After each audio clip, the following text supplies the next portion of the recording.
Guys, this is the first time I've had two Packers offensive linemen on me at once. I feel like Ndamukong Suh. You're welcome. How glad are you that he's out of the division now?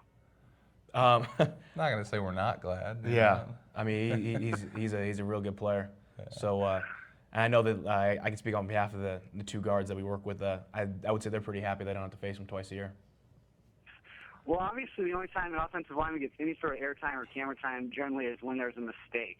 Can you guys describe the feeling of when a mistake happens? You know, let's say the offense just made a 40-yard gain that gets called back because there's a questionable holding call. Describe that feeling in the ensuing 10 to 15 seconds when the crowd is groaning and the camera is directly on you. I'll take this one, Corey. I mean, I think I've gotten a fair amount of holdings. I mean, at times I definitely would tend to disagree, but at the end of the day, I don't want to make the ref any angrier than he needs to be.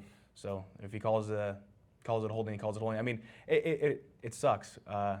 You definitely don't want to be a hindrance to your team, but at the end of the day, the number one thing is we want to keep our quarterback clean. So we're going to do that by any means possible to make sure we have that, because at the end of the day, protecting him is our number one priority. How are you able to get rid of a negative play like that and move on so quickly? I mean, it's rapid fire. You can't get bogged down by one negative play. Well, actually, Dave taught me a great acronym that I use to really move past the play. And I'm not going to say it because it's a little vulgar, but you can say the acronym though. FIDO. FIDO. And then you guys can figure it out. You just drive on. Drive on is the end of it. And because I love it. The last play really doesn't mean anything in the moment. And the only thing it's going to do is hinder you. And so whatever happened in the last play, whether it was successful or unsuccessful, you have to move past it, because you can't get complacent and you can't just constantly worry about what you did wrong. You know what I mean? So it's a great acronym to live by in general, and especially it's useful for offensive linemen. Yeah, I mean, in our profession, to piggyback off what Corey's saying, you need to have kind of short-term memory loss. You want to forget good play, bad play, whatever happened before. You want to make sure that you kind of clear your mind, because the next play is the most important play. And in our profession, it's not really good if you're thinking about, I just got Aaron hit. That can kind of give us somewhat of a snowball effect. So for us, like I said, our number one priority is giving the quarterback enough time and to move freely throughout the pocket to make a good throw, and that falls on us to get the job done with protecting him. And I think that's the number one priority. That's what we try to emulate and do every play.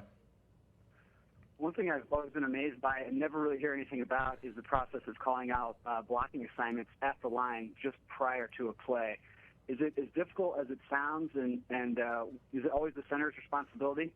It looks like it's the center's responsibility only when you're out on the field, but it truly is. It's a unit thing, and you talk about unit all the time, and especially when you're talking about shielding and protecting the quarterback, you're talking about communication and making sure everybody's on the same page.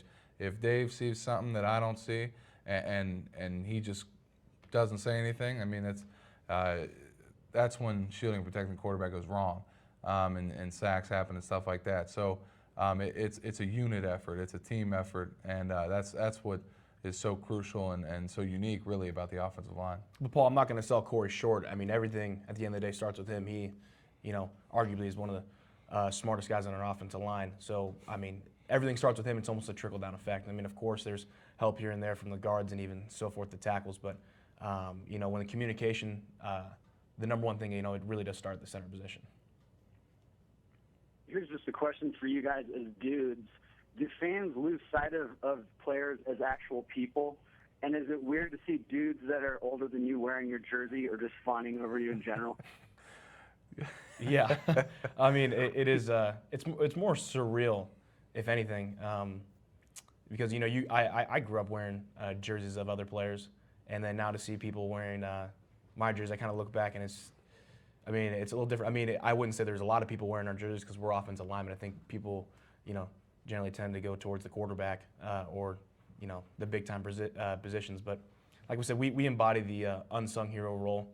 That's what we love, and that's why, we're working together with Gillette at Walmart with the new Gillette Fusion Pro Shield. It works hand in hand. Talk about the unsung heroes, and when shaving your face, protecting and shielding. That's exactly what we work hand in hand with. So I'm glad to have the opportunity to work with them to kind of get our message out and kind of, like you said, kind of bring light more to the offensive line position. Guys, it's been a slice. I appreciate the time today. Have a great off season and keep it real.